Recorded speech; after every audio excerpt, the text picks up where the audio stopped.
One of the most unsettling and mysterious true stories is that of the Hinterkaifeck murders, a gruesome and unsolved crime that occurred in Germany in 1922. In the remote and tranquil countryside of Bavaria, Germany, nestled within the dense woods near the town of Grobern, stood the Hinterkaifeck farmstead. A seemingly idyllic and isolated property, Hinterkaifeck was home to the Gruber family, headed by Andreas and Casilia Gruber, and their widowed daughter Victoria Gabriel along with her two children, Casilia and Joseph. Little did they know that their peaceful existence would soon be shattered by one of the most unsettling and mysterious crimes in history.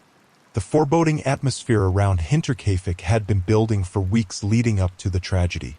The Gruber family had been plagued by strange occurrences, mysterious noises echoing from the attic, unexplained footprints in the snow leading to the farmhouse but not away. Unease settled over the property like an ominous fog, a palpable tension that heightened as each day passed. It was the evening of March 31, 1922, when darkness fell over Hinterkaifeck like a shroud. Unbeknownst to the Gruber family, an unknown assailant approached the farmhouse with malicious intent. Armed with a mattock, a tool typically used for agricultural purposes, the intruder brutally ended the lives of Andreas, Casilia, Victoria, and her two innocent children. The weapon's blunt force left a macabre scene, blood-staining the very foundation of the once happy home.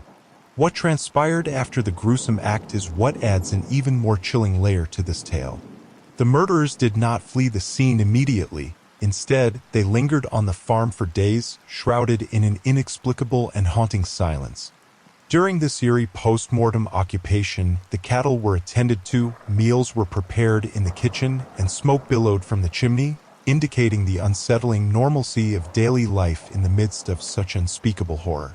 Days turned into nights, and as the eerie stillness of Hinterkaifeck persisted, the neighbors grew increasingly alarmed by the unnatural quiet emanating from the farmstead. Concerned for the well-being of the Gruber family, they decided to investigate. What they discovered was beyond their darkest imaginings. The lifeless bodies of the Gruber family lay strewn across the barn, a haunting tableau of carnage. The bodies of Casilia Gruber and her daughter Victoria were carefully covered with a layer of hay, an unsettling attempt at a makeshift shroud. Autopsies conducted in the aftermath suggested a methodical approach to the murders, hinting that the victims may have been killed one by one, starting with the youngest, Casilia, and concluding with the patriarch, Andreas, in the barn. Authorities were summoned to the gruesome scene, and the investigation into the Hinterkaifeck murders began. Interviews with neighbors and family members yielded little clarity, and the motives behind the brutal massacre remained elusive. Theories abounded, ranging from a family dispute to the involvement of a vengeful lover, but none provided a conclusive answer. The lack of a clear perpetrator and motive turned the Hinterkaifeck murders into an enigma that continues to haunt the realms of criminal history. The unsettling combination of a chilling crime scene, an unknown assailant who remained in the shadows, and the inexplicable motiveless brutality elevated this tragedy to a level of horror that transcends time. The Hinterkaifeck murders remain an unsolved mystery, leaving behind a haunting legacy and an indelible mark on the collective consciousness of those who ponder the depths of human darkness. In the heart of the Soviet Union, during the harsh winter of 1959, a group of 10 experienced hikers embarked on a perilous trek through the desolate Ural Mountains. Led by the seasoned Igor Dyatlov, the diverse group of adventurers set their sights on reaching the summit of Otorten, a challenging endeavor that would test their skills and endurance. Little did they know, their journey would soon turn into one of the most baffling mysteries in the annals of unsolved cases. The group, consisting of 7 men and 3 women, set out on their expedition in late January. Equipped with skis, backpacks, and a determination to conquer the elements, they navigated through the unforgiving terrain. The biting cold and the relentless winds of the Ural wilderness did little to dampen their spirits as they pressed onward toward their destination. Days turned into nights, and as the group made their way through the frozen landscape, they faced the challenges of harsh weather conditions and treacherous slopes. The camaraderie among the hikers, however, remained strong, fueled by a shared passion for adventure and the thrill of conquering the untamed wilderness. As the group approached the slopes of Koletsyakal, a mountain shrouded in mystery and local folklore, the weather took a turn for the worse. The biting cold intensified, and a blizzard enveloped the hikers in a whiteout. Undeterred by the harsh conditions, they pressed on, determined to reach the summit. It was during this relentless storm that the group faced a critical decision. With visibility diminishing and the wind howling around them, Igor Dyatlov made the call to set up camp on the exposed slope of the mountain. The hikers erected their tent and huddled together, seeking refuge from the elements. The night that followed would forever remain etched in the annals of the unexplained. In the early hours of the morning, something went awry within the confines of the tent. The hikers, gripped by an unexplained fear or urgency, slashed their way out of the shelter, abandoning their warm clothing and equipment. In the heart of a blizzard, they fled into the darkness. As the search and rescue teams scoured the landscape for any sign of the missing hikers, they stumbled upon the abandoned tent, its sides ripped open in a chaotic fashion. The traces of the hikers' hurried escape led them to a nearby forest, where the first grim discovery awaited them.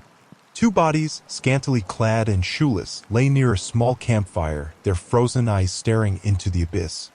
The search continued, and the rescue team uncovered more chilling scenes. 3 additional bodies were found between the improvised campfire and the torn tent. The cold had claimed their lives, but the circumstances surrounding their deaths remained elusive. It wasn't until months later that the remaining 4 hikers were discovered, buried beneath several feet of snow in a remote ravine. Autopsies conducted on the bodies revealed a harrowing mix of causes of death, from hypothermia to severe traumatic injuries. Some of the hikers had sustained skull fractures and chest injuries, while others displayed no external wounds whatsoever. The mystery deepened when it was revealed that one of the women was missing her tongue and eyes, adding a macabre layer to an already perplexing case. To further confound investigators, traces of radiation were detected on some of the hikers' clothing, raising questions that seemed to defy rational explanation. The Dyatlov Pass incident became a puzzle that defied resolution. Theories emerged, ranging from natural disasters such as avalanches to more speculative ideas involving indigenous people or extraterrestrial encounters. The lack of a conclusive explanation fueled speculation and conspiracy theories, turning the tragic tale of the Dyatlov Pass into a chilling enigma that continues to haunt the Ural Mountains to this day. The Itamamshid case, also known as the Somerton Man mystery, is a true and perplexing story that has puzzled investigators and intrigued amateur sleuths for decades. In December 1948, on Somerton Beach near Adelaide, South Australia, an unidentified man was found dead. What made the case immediately intriguing was the lack of any identification on the man. All labels had been removed from his clothing, and there were no personal belongings or identification documents on his person. In the pocket of his pants, however, investigators discovered a hidden pocket containing a small scrap of paper with the words Itamamshud. Translated from Persian, Itamamshud means ended or finished. This discovery led investigators to a hidden compartment in an abandoned car near the beach, where they found an unlocked glove compartment containing an odd assortment of items: an unused train ticket, a bus ticket, a comb, and a small piece of paper with the words Itamamshud torn from a book of Persian poetry. The book itself, from which the scrap was removed, was found in the back seat of an abandoned car parked near the crime scene. The book contained an encrypted code that, despite extensive efforts, has never been deciphered. Additionally, the labels had been removed from all of the man's clothing, and even though his fingerprints were taken, they did not match any in the Australian police database. As the investigation unfolded, a small piece of paper with a phone number was discovered hidden in a secret compartment within the man's pants. The number led investigators to a nurse named Jessica Thompson. When questioned, Thompson claimed not to know the deceased man and denied any knowledge of the mysterious case. However, she did reveal that, in 1948, she owned a copy of the exact book from which the Itamamshud scrap had been torn. She had given it to a man named Alfred Boxall, who was part of the military and living in Adelaide. Strangely, Alfred Boxall was found to be alive and well, with his copy of the book still in his possession, and the mysterious case took another baffling turn. It appeared that the nurse and the unidentified dead man were not connected through Bach's soul, leaving the true identity of the Somerton man shrouded in mystery. To this day, the identity of the Somerton man remains unknown, and the circumstances surrounding his death continue to baffle investigators. The encrypted code, the scrap of paper with Tamam Shud, and the mysterious connections between the individuals involved have turned this true story into one of the most enduring enigmas in the history of criminal investigations. In 2013, 21-year-old Elisa Lam, a Canadian student, was traveling through California. She checked into the Cecil Hotel in downtown Los Angeles, a place with a dark history known for its connection to crime and suicides. Elisa was active on social media, regularly updating her friends and family about her trip. On January 31, 2013, Elisa Lam went missing. Concerned about her well-being, her family reported her disappearance to the police. What followed was a perplexing and disturbing series of events. The Los Angeles Police Department released surveillance footage from the hotel's elevator, captured on February 1st. In the video, Elisa can be seen behaving erratically, pressing multiple buttons, stepping in and out of the elevator, and gesturing as if she is talking to someone. The footage raised more questions than it answered, as Elisa seemed to be acting in a bizarre and paranoid manner. As the search for Elisa intensified, guests at the Cecil Hotel began complaining about low water pressure and strange-tasting water.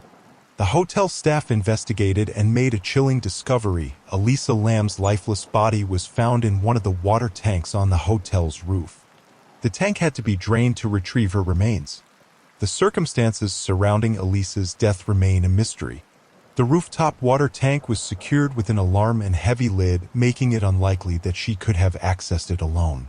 Furthermore, there was no clear explanation for her unusual behavior in the elevator before her disappearance. The official cause of death was listed as accidental drowning, with bipolar disorder as a significant factor. The case of Elisa Lam continues to captivate and disturb many, with conspiracy theories and speculation surrounding the circumstances of her tragic end. The eerie events at the Cecil Hotel only added to its dark reputation. In the late 1970s, the Smurl family, Jack and Janet Smurl along with their 4 children, claimed to be tormented by a malevolent supernatural force in their West Pittston, Pennsylvania home. Their story became one of the most infamous haunted house cases in paranormal history. The strange occurrences began innocently enough with unexplained noises and foul smells, but they escalated rapidly. The Smurls reported witnessing shadowy figures, disturbing entities, and even physical assaults. The disturbances were not limited to the living room or the bedrooms, they permeated the entire house. As the family's desperation grew, they sought help from Ed and Lorraine Warren, renowned paranormal investigators. The Warrens, who were famous for their involvement in the Amityville horror case, decided to take on the Smurl haunting. They claimed that the house was infested with a powerful demon eager to terrorize the family.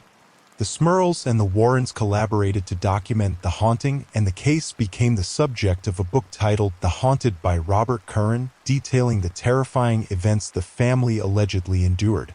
The account included instances of levitation, strange voices, and even sexual assaults by unseen entities.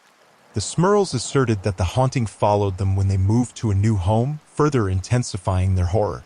Skeptics questioned the authenticity of the Smurl haunting, suggesting that the family may have fabricated the events for attention or financial gain. Despite the skepticism, the Smurls and the Warrens maintained the truth of their experiences. The case remained controversial and fueled debates within the paranormal community.